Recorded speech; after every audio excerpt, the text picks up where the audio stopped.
안녕하세요. 원영섭 변호사입니다. 오늘은 생활형 숙박시설, 서울에서 처음 오피스텔로 전환된 생활형 숙박시설과 관련한 말씀을 드리고자 합니다. 마곡에 있는 생활형 숙박시설입니다. 서울 강서구 마곡동 생활형 숙박시설이 이번에 이제 오피스텔로 전향이 된 겁니다. 서울에서는 이제 그 생활형 숙박시설을 오피스텔로 전향하겠다고는 하는데 그 세부적인 기준이 아직 알려지진 않았어요. 근데 현재 이제 이 마곡에서 오피스텔로 전환이 된 것이 어떤 선례가 되지 않을까라는 생각은 하고 있습니다. 보통 이제 그 생활형 숙박시설 중에 1.1% 정도만 이제 용도 변경이 사실 되어 있죠. 내년 당장 이행강제금이 부과될 예정이라서 많은 분들이 그 속을 애타게 이제 이 정책이 변화되기를 기다리고 계시는 걸로 알고 있습니다. 근데 아주 오피스텔로 전환되는 비율은 낮습니다. 근데 이번에 마곡생숙 같은 경우에도 주차장 확보 기준, 그러니까 오피스텔로 변경하기 위해서는 주차장 확보 기준이 완화되는 그런 정책 변경이 필요했는데 이번에 이제 주차장 확보 기준을 완화하면서 오피스텔로 변경이 된 겁니다. 오피스텔로 변경되는 게 뭐 주차장만 완화한다고 되는 건 아닙니다. 다른 이제 뭐 벽이라든지 주차장이라든지 복도폭이라든지 이런 것들까지 아울러서 이제 변경이 돼야 되는데 주차장 외에는 다른 거는 이제 오피스텔의 그런 기준을 어느 정도 확보를 기존에도 했던 것으로 보여져요. 그래서 주차장 확보 기준만 완화할 수 있다 그러면 오피스텔로 전환될 수 있는 뭐 그런 상황이 아니었나라고 추정이 됩니다. 근데 다른 이제 생활형 숙박시설은 어떻게 하느냐의 문제는 또 여전히 남아 있습니다.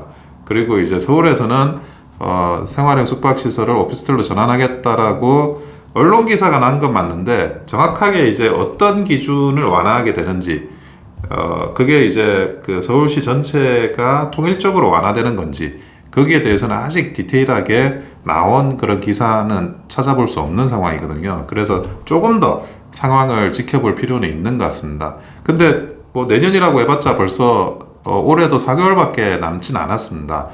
그러다 보니 어떤 식으로든지 조금 더 유예를 하는 그런 이제 방안도 국토교통부에서 한번 고민을 해보실 필요는 있다고 생각해요. 근데 유예만이 능사는 아닙니다. 유예만이 능사는 아니고 가장 이제 중요한 어려운 중에 하나가 오피스텔로 전환할 때는 이제 분양자 전원의 동의가 필요하다는 거, 그리고 물리적인 건물의 형태를 주차장, 복도폭 등을 그 오피스텔 기준에 맞춰야 된다는 거, 그 문제가 있고, 만약 그게 안 됐을 때는 그러면 어떻게 하느냐, 방치돼야 되느냐 하는 또 문제가 있거든요. 근데 국토부에서 지적하는 문제는 이게 형평성하고 어떻게 조화를 시킬 수가 있는지, 많은 이제 생활형 숙박시설이 과거에 레지던스라는 이름으로 뭐 투자 상품을 이렇게 많이 분양을 됐는데, 그때는 숙박시설로 분양이 됐던 게 오피스텔로 준축으로 이렇게 전환을 바로 시켜주면 사실은 상당 부분의 불이의 그런 수익이 발생을 하게 됩니다. 그러다 보니까 정말 법을 지키면서 살았던 사람들, 이런 분들, 오피스텔에 투자했던 사람들, 그런 분들에 대해서는 오히려 역차별이 되는 거고, 그런 역차별의 사례를 만들어주는 게 국가 정책으로 과연 유효한가라는 부분에 대해서 고민을 하고 있는 거죠, 정부도. 그래서 정부의 고민 자체가 뭐 저는 명분이 없고 의미가 없다고 생각하진 않아요. 다만 이제 많은 분들이 이렇게 오피스텔로 전환하는 걸 이야기하고 있다 그러면 저는 이런 대안을 한번 제시를 하고 싶어요. 그러니까 생활형 숙박시설을 오피스텔로 전환했을 때 그 기준이 완화돼 가지고 전환이 될 때 거기와 관련해서 어떤 준축으로 완화될 때 불이의 그런 수익이 발생을 하면 그 수익은 이제 정부에 이렇게 좀 납부하는 방식으로 그런 시세 차익들, 이런 것들에 대한 기준을 만들어 가지고 생활형 숙박시설을 준축으로 만들어서 그런 불이의 소득이 발생하지 않고 불이의 소득을 차단할 수 있는 그런 방식의 제도적인 기반은 필요하지 않을까. 그래야지 뭐 그동안 법을 지키면서 이제 부동산과 관련한 매매를 했던 분들, 투자를 했던 분들과 적어도 형평은 갖춰지는 게 아닌가라는 생각이 들거든요. 그래서 그런 제도적인 장치가 있으면 거기에 맞춰가지고 다시 이제 그 전환하는 문제는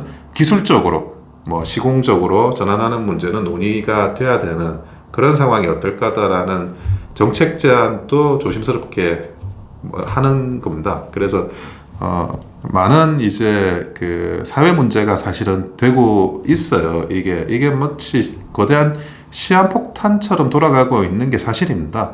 그래서 이번에 오피스텔 전환이 서울에서는 뭐 적극적으로 한다 그러는데 그 도심에 또 어떤 주거를 공급하는 정책과도 이렇게 맞물려서 이런 그 생활형 숙박 시설의 양성화를 한 번은 고민해야 되지 않나라는 말씀을 드립니다. 이상 원영섭 변호사였습니다. 좋아요와 구독은 큰 힘이 됩니다. 감사합니다.